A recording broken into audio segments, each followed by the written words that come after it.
We got a leader in Iran who has announced that he wants to destroy Israel. So I've told people that if you're interested in avoiding World War III, it seems like you ought to be interested in preventing them from having the knowledge necessary to make a nuclear weapon. Well, there you go. I was wondering why this segment was called World War III. That's why. The president said it. Tough talk from the president today, bringing up the possibility of World War III in connection with Iran. The possibility could roil markets, but would a war footing actually benefit our economy? Well, Mike Norman, Charles Massimo, Peter Schiff, all back with us now to discuss that. Mike, you think that the war footing would actually be a good thing for us here? A war, if what you mean by a war footing is a preparation for an attack on Iran, look, I think we got to take these guys out. We can't allow them, as the president has said over and over and over again, we can't allow them to have nukes. If we do, the consequences are much more destructive and terrible than anything that might beset the economy from as a result of this war footing. There's another thing I want to say here, and a lot of people don't like to hear this, and I am not a war mongerer, but war spending increases, it's spending which ends up increasing the size of our economy, whether you like to hear that or not. Yeah, I mean, it helps our industrial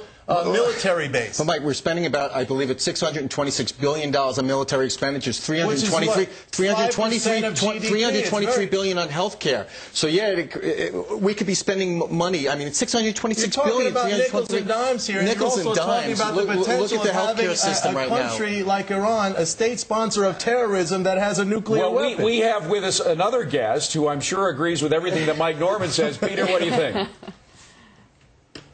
Peter, President. I think the president is exaggerating the threats posed by a Middle East nation. You know, even if Iran were to develop a nuclear weapon, I don't think it necessarily follows that we're going to have World War III. I mean, how many nuclear missiles did the Soviet Union have pointed all over the world, and we managed to avoid World War III? But to think that a war that's spending money on bombs helps an economy, all you're doing is diverting resources that could have been used for things that we actually like, and you're using them to fight a war. It doesn't help the economy. You mean protecting our nation, fighting a war to protect our nation does not help our economy?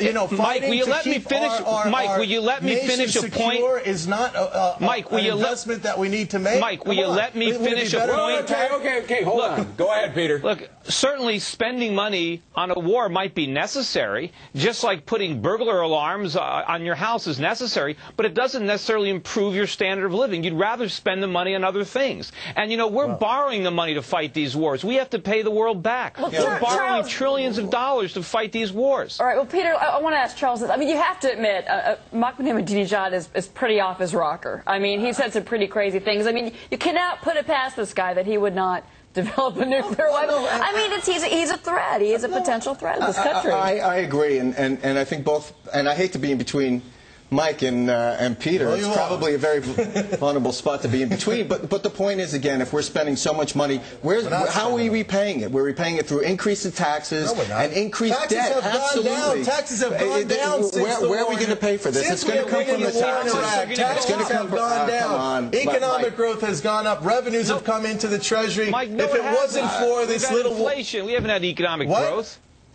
We've had inflation. That's all we've had. We have not. Those statistics, sir, are adjusted. Those GDP statistics are adjusted for inflation. You got to go back and study economics 101 because obviously you don't know what you're talking about. Mike, those numbers are adjusted for inflation. I know enough to have made accurate forecasts on the markets over the years, unlike you. Well, you made one forecast which never came true, was that the American economy was in demise, and it's not. We've added trillions and trillions of dollars of wealth ever since you've been saying that for 6 or 7 years. Take a breath, Mike. Go ahead, Peter, quickly. Mike, the government is telling us that over the last year, the price of food is only up by 4.5%. Right, so the price of energy is only up by 5%. Anybody who goes to the supermarket or fills up his car with gas knows that's nonsense. Now you're going to fall back on, I don't believe the Charles, numbers. like it or not, you're in the middle here. Final word. Go ahead. Unfortunately, I think I have to massage Mike and calm him down a little bit. I don't want to see that, but final word, quickly. No, again, I think there's other avenues. There's other avenues that I think we need to be spending money on. It can't be so much of the money's going towards war when we have health care. Well, I'm glad we left it all at 11.